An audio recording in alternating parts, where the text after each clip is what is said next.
Guys, I'm serious about biscuits, so if you come into my house and you bring canned biscuits, I'm going to ask you to leave.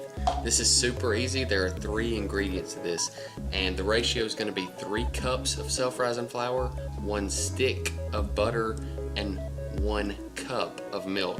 Now, I'm doing 2/3 of this recipe, so just 2/3 of everything I just said. But anyway, my little hack here is I melt the butter before I get started, which most people use frozen butter. But anyway, stay with me. I melt it and then let it cool back down, and then I pour my milk on top of it, and that cools the butter back off, and it just mixes in so much easier this way.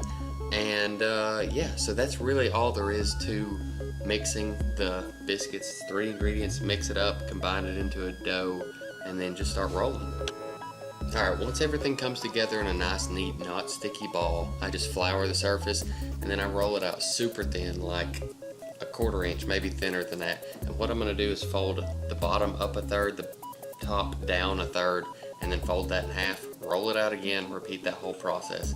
And then I'll get my final roll out. And you want your final roll to be probably a 1/2 inch thick. I went a little bit thin here, but you're going to get about 3 to 4 times the rise in the oven of what you cut your biscuits out to. So just keep that in mind. Okay, once you get everything rolled out to the thickness you want it, I just like to take a little shortening and rub it on a cookie sheet, and then just take a 2-inch biscuit cutter, grease it, and start cutting out my biscuits. Try and cut out as many as you can from the sheet that you've rolled so you don't have any waste. You don't have to really rework your dough at this point.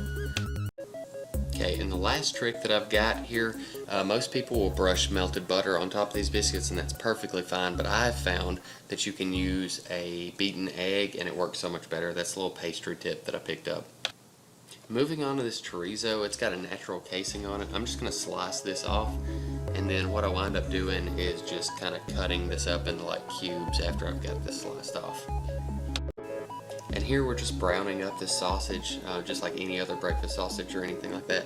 And what we're wanting to do is get as much of this grease cooked out as we can, because what we're going to do is add flour to this, and you want equal parts grease and flour to make your roux. And once you get all the flour kind of cooked out of that, you start adding your milk just slowly, kind of let that incorporate just slowly as it goes.